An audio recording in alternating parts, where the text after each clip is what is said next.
Naomi slammed her laptop shut so hard the coffee cup rattled. No. She said it to the empty hotel room, to the contract on the screen, to the whole situation. Absolutely not. The clause was buried on page 47. She almost missed it. A quiet little sentence that said the conglomerate reserved the right to rebrand any partnered product for the Korean market without the original founder's approval.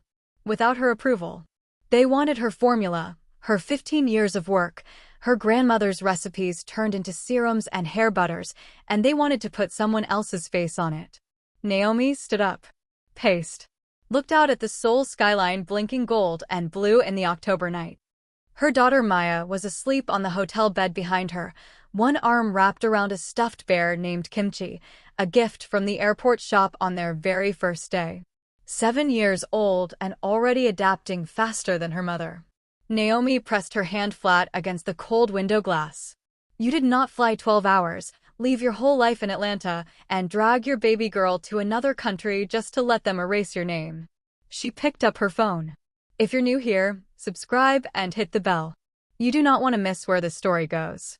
The meeting was at 9 the next morning.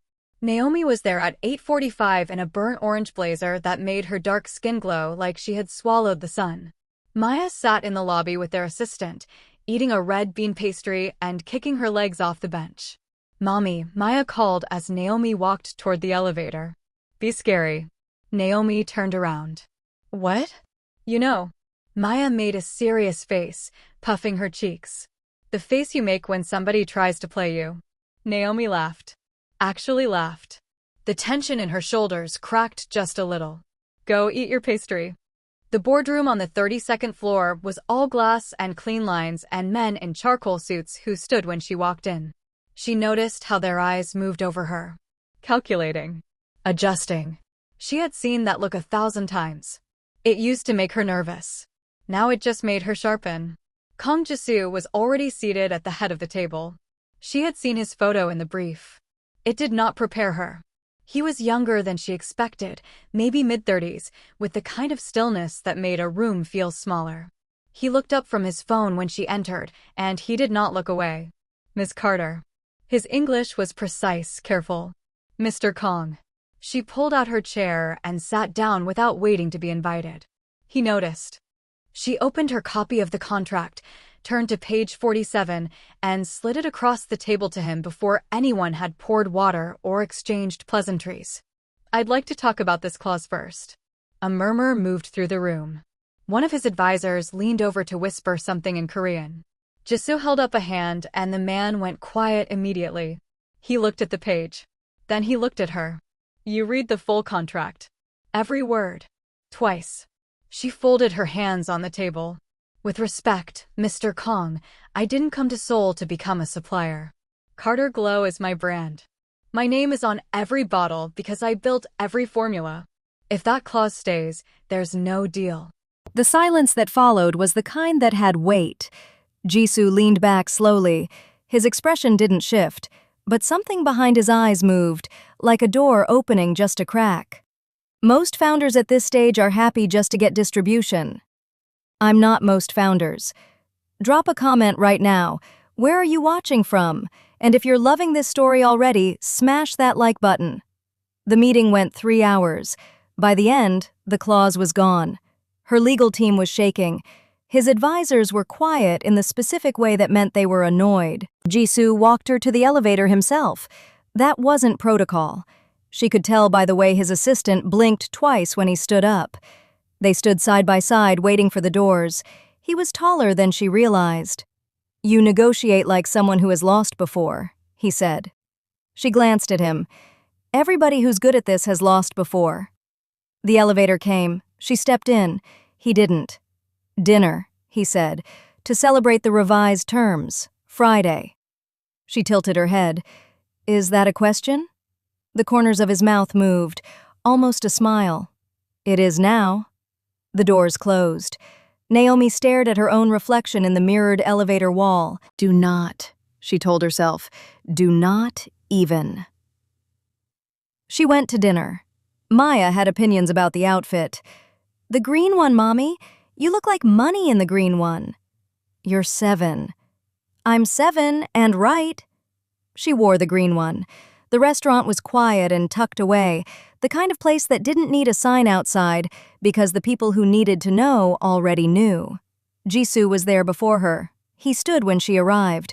She noticed because nobody had done that in a long time. They talked about business first, safe territory.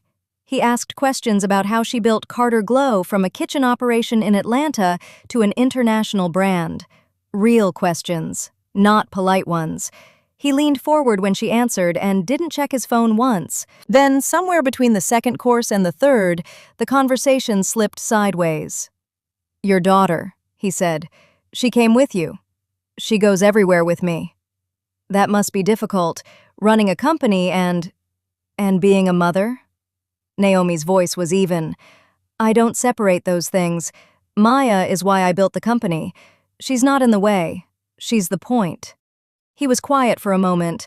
A real quiet, not an uncomfortable one. "My father had a different philosophy," he said finally.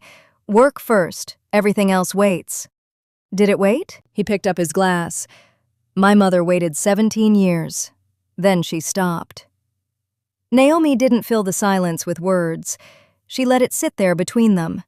Sometimes that was the kindest thing you could do. He looked at her, directly at her. "You're not what I expected." "What did you expect?" "Someone easier to dismiss." She raised an eyebrow. He caught himself. "That came out wrong." "No, it didn't." She smiled slowly. "It came out honest. I'll take honest over polished any day." We're past the halfway point and it's just getting started. Like this video if you're still here. The next 3 weeks moved like water and fire at the same time. By day, she and Jisoo were in rooms full of lawyers and projections and launch timelines. He was good. Sharper than she expected, and she had expected sharp. They disagreed loudly and often, and it never felt like fighting. It felt like two people who respected each other enough not to pretend. By evening, there were calls. Just to talk. She found herself telling him things she hadn't said out loud in years. About Maya's father leaving before Maya could walk. About building the company on credit cards and prayers, and her grandmother whispering, "You come from women who didn't quit every time doubt tried to settle in." He listened the way people only listen when they're genuinely afraid of missing something.